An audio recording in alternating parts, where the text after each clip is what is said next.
Doiwala road accident का रूह कपा देने वाला सीसीटीवी वीडियो आया सामने। लच्छीवाला टोल टैक्स के पास हुआ सड़क हादसा।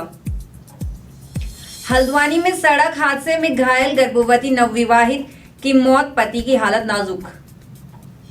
ट्रांसफर के बाद भी पहाड़ नहीं चढ़ पा रहे दरोगा, अब ट्रांसफर एक्ट का पालन कराएगा मुख्यालय।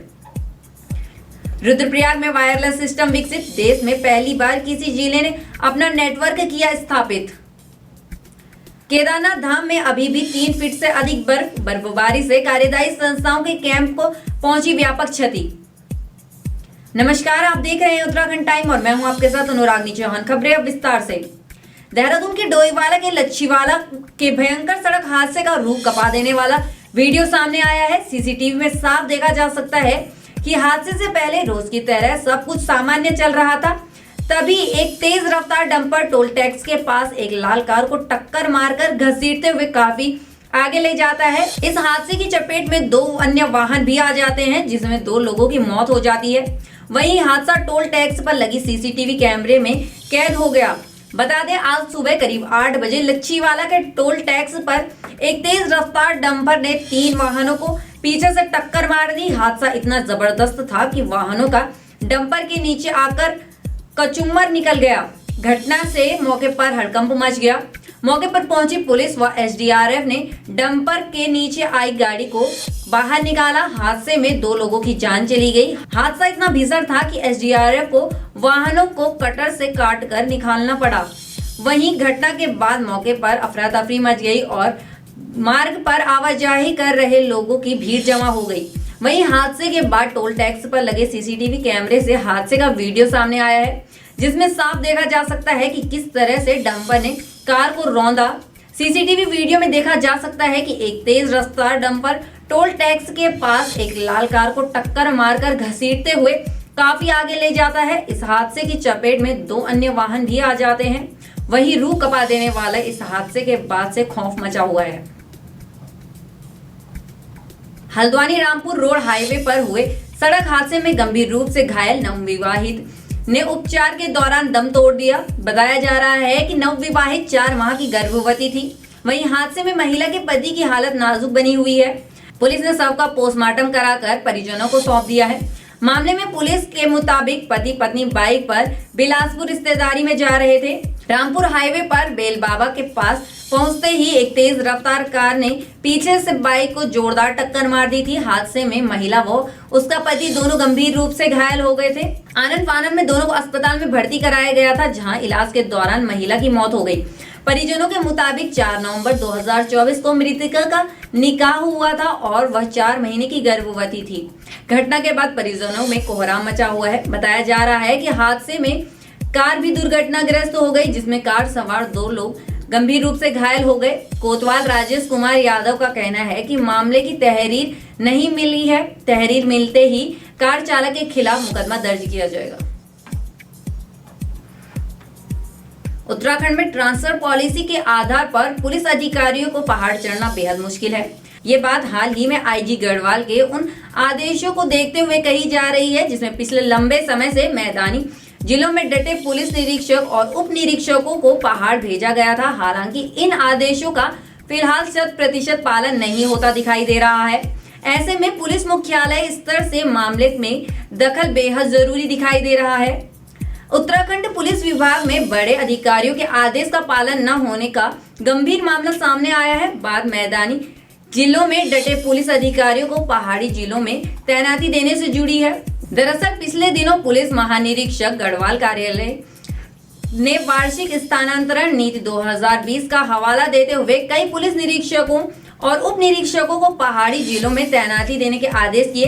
बड़ी बात यह है कि जिलों के वरिष्ठ पुलिस अधीक्षकों को 21 मार्च 2025 तक इन पुलिसकर्मियों को कार्य मुक्त करने के भी निर्देश हुए, लेकिन इसके बावजूद इस पर नियत तिथि तक 100% पालन नहीं हो पाया। देहरादून में वरिष्ठ पुलिस अधीक्षक के स्तर पर 22 मार्च को कुछ पुलिस निरीक्षक और उप निरीक्षकों के तबादले आदेश जारी किया गया, जिसमें ऐसे पुलिस अधिकारियों के नाम भी दिखाई दिए जिनका पूर्व में आईजी गढ़वाल राजीव स्वरूप के स्तर से पहाड़ भेजने का आदेश दिया गया था।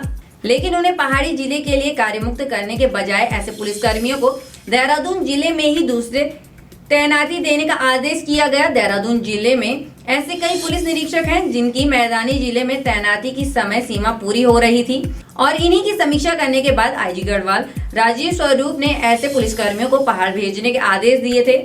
हैरत की बात तो यह है कि कुछ को तो देहरादून के एसएसपी ने पहाड़ी जिले में तैनाती के लिए कार्य मुक्त कर दिया, जबकि कुछ नाम ऐसे हैं जिन्हें देहरादून में ही तैनाती दे दी गई। अब पिक एंड चूज का क्या मानक रहा, इस पर हर किसी के अपने सवाल हैं। जनपद रुद्रप्रयाग अपना वायरलेस सिस्टम विकसित करने वाला देश का पहला जनपद बन गया है। जिले के 250 किलोमीटर क्षेत्र को वायरलेस सुविधा से जोड़ा गया है, जिसमें विषम परिस्थितियों में संपर्क करने में मदद मिलेगी। साथ ही दूरस्थ 36 स्कूलों में ऑनलाइन कक्षाएं संचालित हो सकेंगी। जिलाधिकारी डॉक्टर सौरभ गहरवाल के प्रयासों से जनपद ने अपना इंटरनेट स्थापित किया है।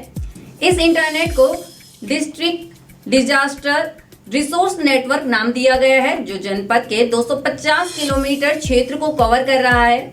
ऐसे में जिले के कई दायरे में कहीं पर भी किसी भी प्रकार की अप्रिय घटना या किसी भी सूचना के बारे में जानकारी मिल सकेगी। आगामी केदारनाथ यात्रा में भी इस नेटवर्क का पूरा लाभ मिलेगा। बता दें, प्रशासन ने जिला प्लान और खनन न्यास निधि सहित अन्य मदों से इस नेटवर्क को स्थापित किया है। जनपद में 250 किलोमीटर क्षेत्र को वायरलेस सिस्टम से जोड़ने के लिए मोबाइल नेटवर्क का कंट्रोल रूम आपदा कंट्रोल रूम में बनाया गया है। साथ ही इस नेटवर्क को जोड़ने के लिए टावर भी स्थापित किए गए हैं। खास बात यह है कि यह नेटवर्क आबादी क्षेत्र के साथ ही केदारनाथ से सोनप्रयाग और सीतापुर को भी जोड़ा गया है। इसके अलावा केदार घाटी के 10 हेलीपैड को भी नेटवर्क से जोड़ा गया है। नेटवर्क की सफलता पर जिलाधिकारी डॉक्टर सौरभ गहरवाल ने बताया कि इंट्रानेट एक सॉफ्टवेयर है जिसका प्रयोग सूचना के आदान प्रदान और नेटवर्क की सुरक्षा के लिए होता है। केदारनाथ यात्रा में यात्रा तैयारियां, व्यवस्थाओं और यात्रियों की मॉनिटरिंग के लिए यह इंट्रानेट स्थापित किया गया है। साथ ही आपदा स्थलों की निगरानी, घोड़ा खच्चरों का पंजीकरण व निगरानी के साथ ही हाईवे संपर्क मार्ग पार्किंग की 24 घंटे निगरानी की जाएगी।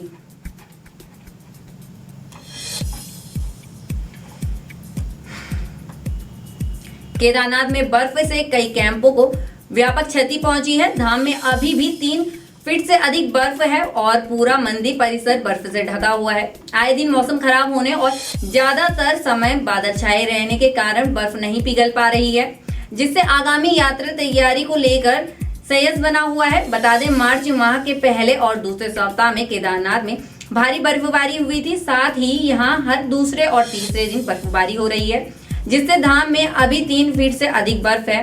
धाम में मंदिर मार्ग से लेकर मंदिर परिसर और अन्य पूरी जगह बर्फ से ढकी हुई है। यहाँ भवनों की छतों पर बर्फ की मोटी परत जमी हुई है। बताते चले कि इन हालातों में आगामी 2 मई से शुरू होने जा रही यात्रा को लेकर तैयारियां शुरू करना मुश्किल दिखाई दे रहा है।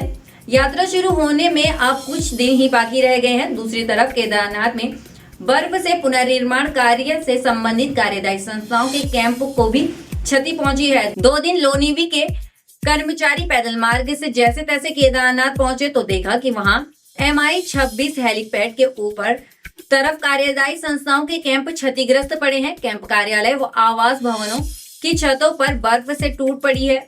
लोनीवी के अधिशासी अभियंता विनय झिंकवाण ने बताया कि केदारनाथ में बर्फबारी से कार्यदायी संस्थाओं के कैंप को व्यापक क्षति पहुंची है। क्षति का सही अनुमान बर्फ हटाने के बाद ही पता लग पाएगा। गौरीकुंड केदारनाथ पैदल मार्ग से बर्फ हटाने का काम जोरों पर है। मौसम ने साथ दिया तो अप्रैल के पहले सप्ताह तक पैदल मार्ग यात्रा केदारनाथ तक खोल दी जाएगी। बाकी की तमाम खबरों के लिए बने रहे उत्तराखंड टाइम पर। धन्यवाद।